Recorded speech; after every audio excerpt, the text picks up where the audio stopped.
Welcome back to Runiverse. I'm Andrew, and today I'm playing Apothecaria solo potion making RPG. This is my somethingth session, and this will be the first week of summer. So if you wanted to see the first season, spring, there's a link in the description where you can catch up on the series. It's been a while since I played, but I did watch my old videos, which are a really nice way to record that. Convenient for me, because then I get to take notes by just playing. So I just rewatched the videos, reminded myself of some of the stuff that went on. I do have some very simple notes here, but not very robust. In the previous episode, I ended by playing a montage, which is a little mini system, I suppose you could call it, that I made up. It's not a part of the official rules, but in order to skip some of the weeks of spring and get into the next season, I kind of randomized a way for me to get some more money and reputation as though I had played those weeks. And I'll be using that system again for summer. So basically, I'm going to play until I reveal a joker that will trigger knowledge about the old witch whom we are replacing. During spring, we were looking at first steps, but in summer, we'll be looking at about the witch in order to learn about her. I haven't read any of those prompts yet. And once I've gotten a joker 3 times, each time I get a joker, I will reshuffle the deck. And once I've gotten a joker 3 times, that will be the end of summer, at least in terms of on-screen action. Then I'll play my montage and summer and start the next season. In the previous episode, I was also able to afford a magic wand that will help with gathering some reagents. I also won the cooking contest at the festival, and I won a year's supply of sun sugar, so I've got 52 uses of that. They can add 3 sweet points per use, which is nice because my character's shtick so far has been sweet. I have my familiar Fizzy, who has the ability to secrete a carbonated dark water reagent, which adds sweet as well, although it makes the customer sleepy, which has to be remedied. I have been trying to cure Bata's shattered tooth. It's like basically a giant sea creature that lives in Meltwater Loch. So if I can get all these ingredients, I will be able to cure Bata's shattered tooth, and that would give me access to an additional foraging region. My reputation is up to 15, which is nice because that is in the novice tier, or rather it is the intermediate tier. So 0 to 10 was novice, and that's how we played spring.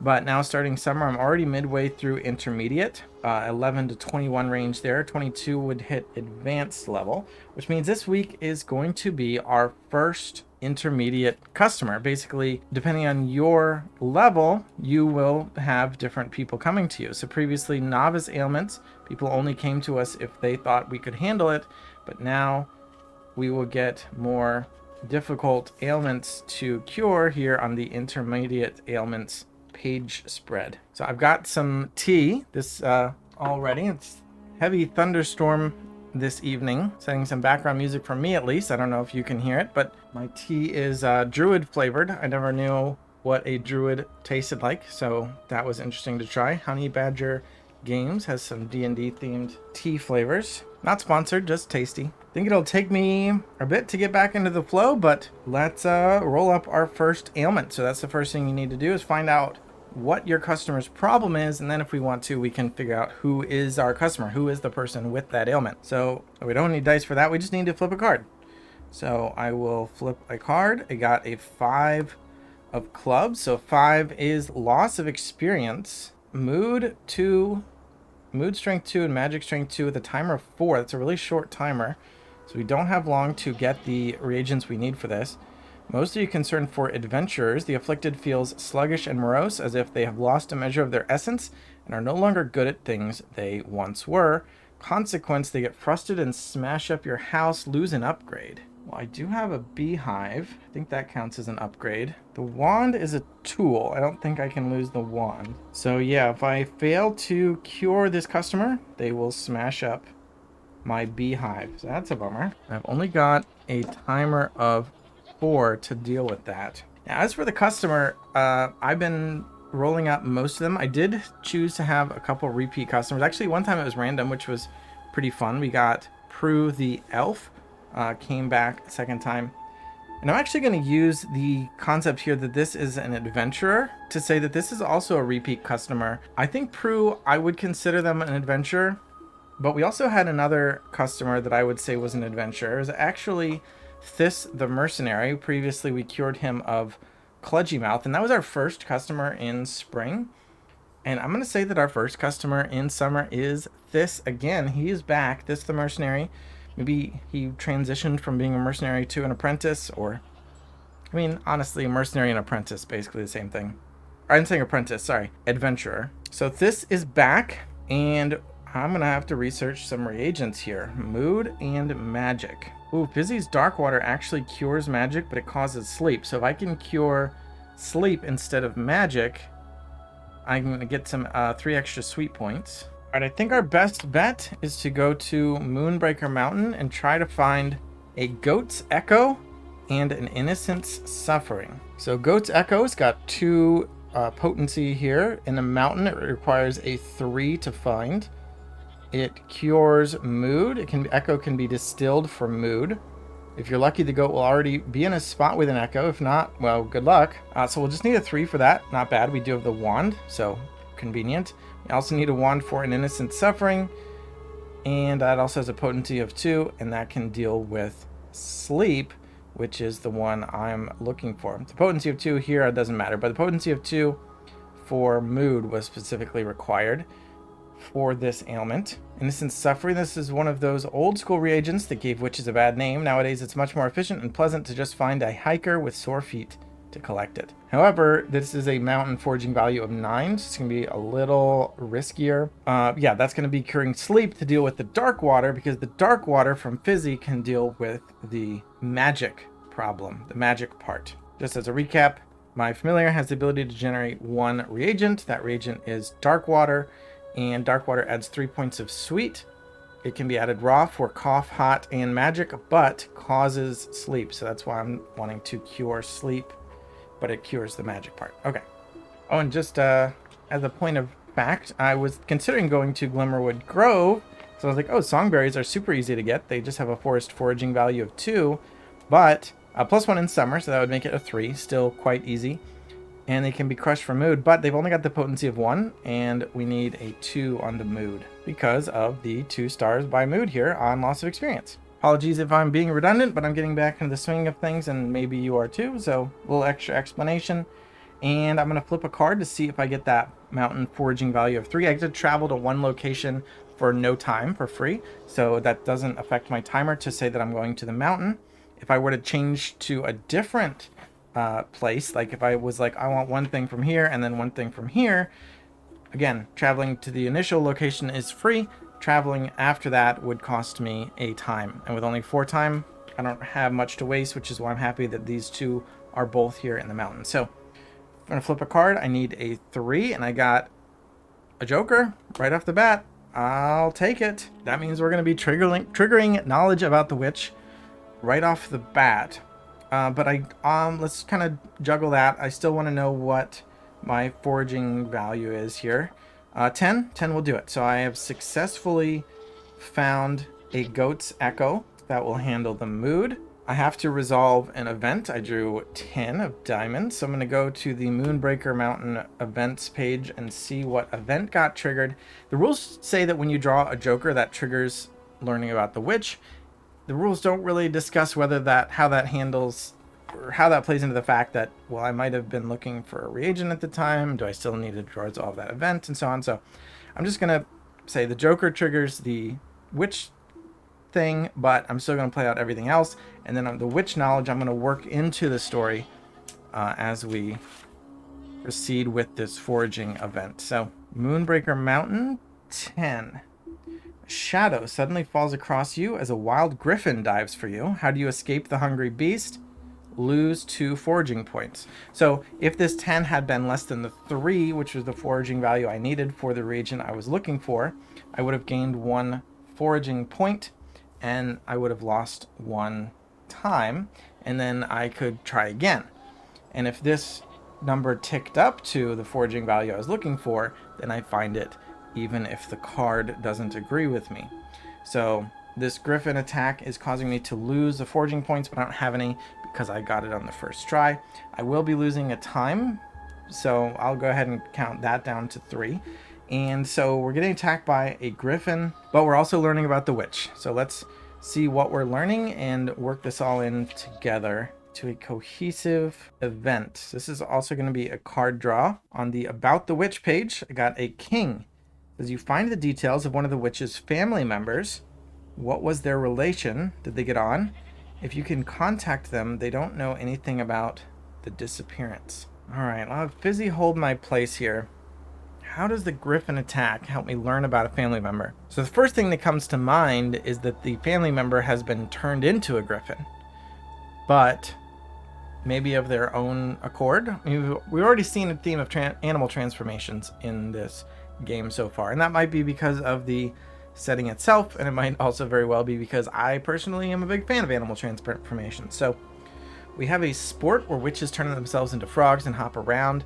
We had a werehamster as a client whom we had to cure, and now we possibly have another witch, or at least a family member of this particular witch, who's been turned into a Gryphon. Again, either of their own volition or of someone else's. I don't necessarily like making things up out of whole cloth, which is why I have Table Fables and Table Fables 2 on hand, but I don't necessarily know what table to roll on for the answers. Here's a hostile encounter, although our hostile encounter's already been described as a Gryphon attack. Glancing through, let's roll anyway. I can always ignore it. This is a D100 table, and I got a 4. Pack of cannibalistic kobolds attempt to lure the players into the forest. Obviously written for more of a D&D style situation, the players. Here we just have Selwyn, my character's name. I don't think I mentioned that in summer yet. All right, I'm going to say that Selwyn is walking to and or from the mountain. We do have the map, so this is where Selwyn is staying, and this is the mountain down here. So she's got a little bit of traveling between home and the mountain, where she's gone to gather reagents for this. And maybe somewhere in this forested area, there's a clearing. Oh, sorry, this is actually her house. But regardless, let's say maybe she came through somewhere along the way. There was a pack of cannibalistic kobolds who attack her. I've also been saying that anything that isn't human is probably from the Strange, which is another weird dimension that we have access to, where all kinds of beings live. And there's an opening to the Strange in Heroes Hollow, actually here, so it makes sense that kobolds, if anywhere, would be somewhere in that vicinity, probably among the many species that can come from there. And they try to lure Selwyn into the woods, and that is when a Gryphon swoops down, and she thinks she's between a rock and a hard place. Things have just gone from bad to worse, but actually the Gryphon is there to help, and it basically fends off the kobolds, and afterwards Selwyn and the Gryphon get to have a bit of a discussion where they get to know each other, and Selwyn learns that this Gryphon is a member of the witch's family, although they have no idea of her whereabouts. Got Table Fables 2 has this NPC generator series of tables. So I'm going to do a modified gender roll, a single D10 to see this character. Say 10 is a non-binary individual based on my modified gender roll. Maybe they permanently adopted this Gryphon form and kind of abandoned gender. Make a name using this syllables table that I made. 30 is fur, but I also need to roll D6. 3 means we roll up another syllable. 1 plus the previous syllable is 2, meaning there will be another syllable after this. 36 is haze. Oh, haze comes up a lot. Another 1. 19D. 1 plus previous 2 is 3, so we roll again. Now a 5 means we're going to be done. 42 is I. I'm going to make that I into an and say the name is for Hazdia. Maybe Hazferdia. Hazferdia. I wonder if there's a way I can determine their familial relation. But I see this goal table. I think I want to roll on the goal table. What is Hazferdia's goal? Why are they a Gryphon? 6 desires to give their children a good life. Well, there are a lot of meanings for that. There's also a D20 secrets. Maybe their secret comes out in this conversation. 20 is that they have a lover. You know, we're just going to say the Gryphons of this realm are sapient. This particular witch met a Gryphon with whom they were in love. They, so they took a Gryphon form, and now they have Gryphon babies. They live in the region. They saw me coming by and recognized me as the replacement witch for their relative, whom they also don't know what happen to. That syntax did not work, but you know what I mean. Yeah, can't really find a familial relations table. Let's just say 1 through 10 it's a sibling, 11 through 20 it's a cousin, 12 so it's cousins. I don't know how big families get in the witch village of Thahad.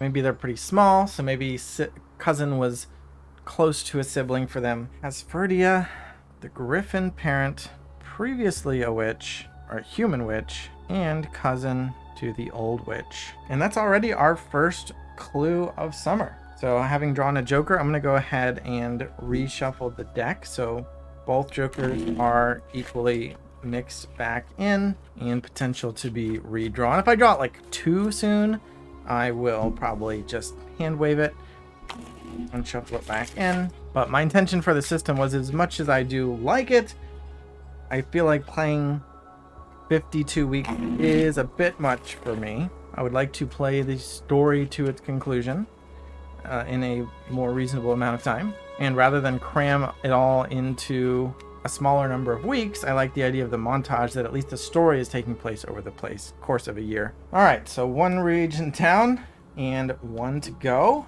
I still need an innocent suffering, and that is a mountain forge value of 9. I need this for the sleep. I mean, the alternative would be to find something that deals with magic and ignore my dark water. But it looks like there's nothing actually available here in the Moonbreaker Mountain. There's a star shard, which is actually only a 1 to gather the first time each season, but it's only in the Isles, which is the Cloud Isles, which you need a flying broomstick to get to, and I don't have that. And then there's also Cynic Ivy, but that has a mountain value of 9 anyway, which is, oh, it's -3 in summers. It's actually only 6. Cynic Ivy is a strange poison in this hanging ivy. Strange poison in this hanging ivy causes the afflicted to see everything in duller shades and to be impervious to joy, laughter, and surprise. That doesn't sound good, but it will cure senses ailments and magical ailments. And -3 in summer, it is summer, so that 9 drops to 6, which makes it more likely to collect. But I would still prefer to get the Innocent's Suffering for the extra money I'll get for providing a sweet remedy. So let's go for the 9. I've got some time. Events can mess that up, but let's go for it. Got a king. All right, so king is going to be a value of 10, so we got it. And I think that's actually, is that the same event? Moonbreaker Mountain? No, I had drawn a 10. So this time it's a king. Pushing yourself as much as you can. You keep heading upward, braving biting winds and perilous climbs until eventually you reach the summit. Here above the clouds you see a dragon that glitters like the night sky. It welcomes you and congratulates you on your ascent.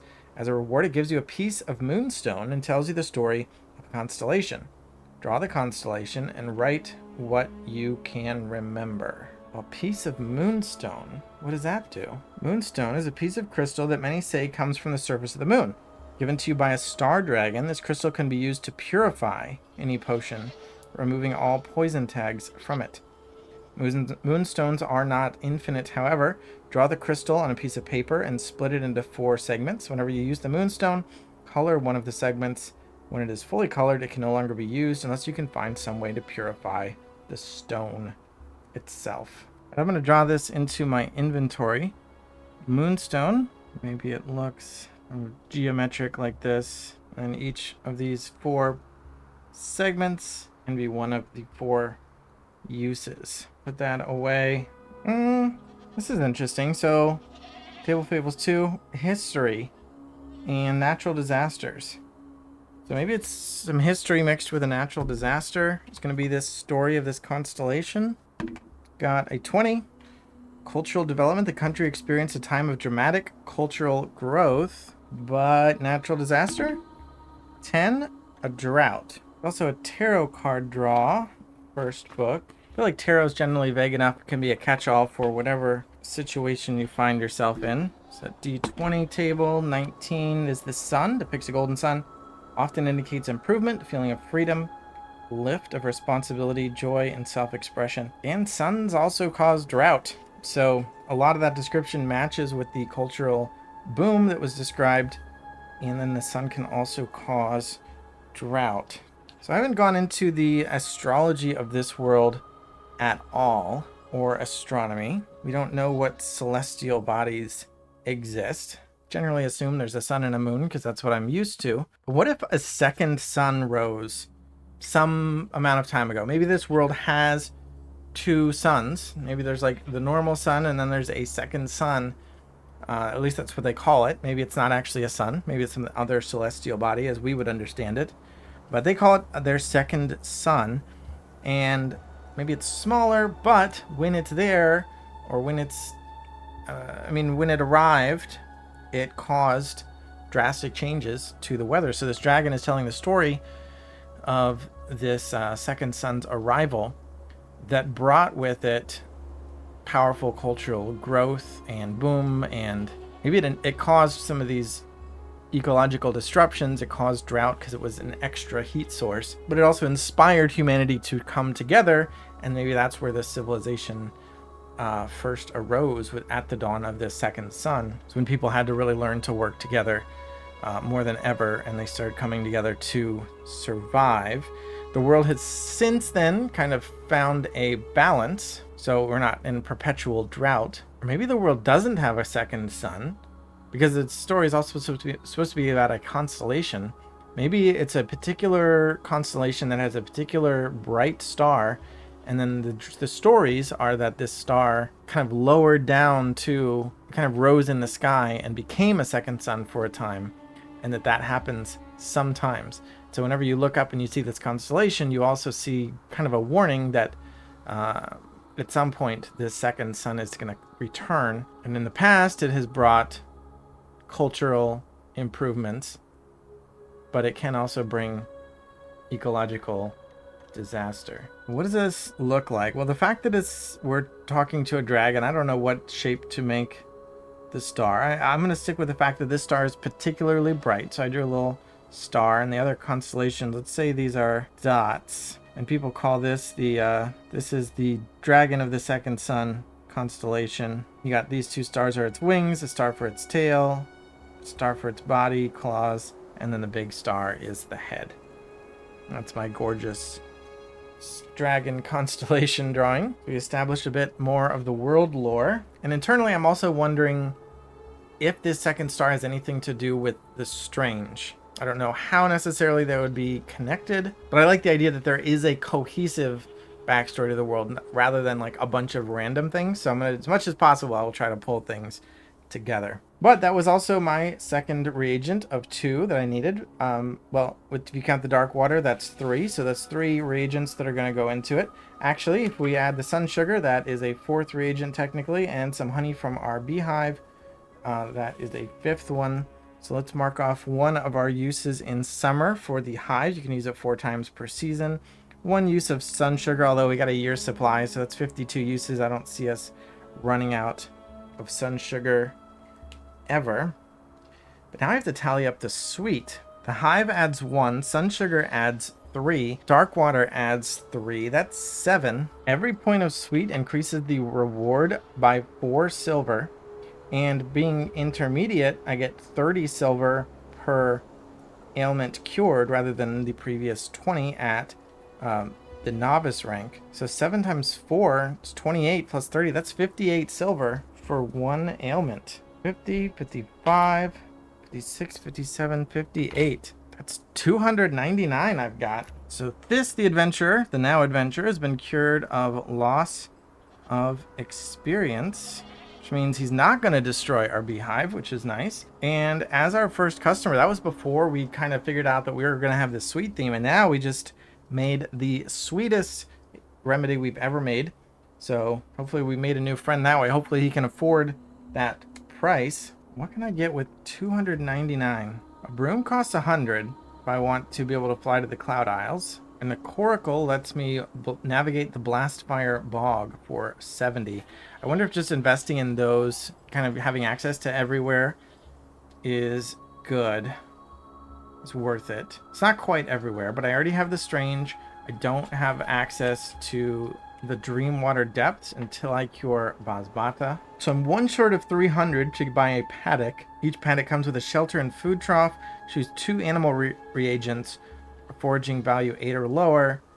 And I guess I would just always have access to those. I like the idea. That's pretty cute. The idea of having a paddock with some animals. Ooh, I just saw one I really want. I want this treatment room for 300 silver. It says, until you get this, the afflicted are usually left lying on the couch or even worse, in your bed. Building a room for them to rest properly will ease their ailment, increase all timers by 3, that's huge, and gain an extra 10 silver for successful potions. That is also quite relevant. I think I would get it just for the timer. And some of these short timers can get pretty scary if you can't get the reagents, but also to I failed one because of an event that happened, caused me to lose time. So that'd be a nice bit of leeway. I think I'm willing to spend 300 on that. I only have 299. We're gonna have to wait, but I'm not gonna spend anything for now. I would like to get access to the other locations though, the broom and the coracle. Speaking of, I did get 2 out of 4, which means I spent 2 time.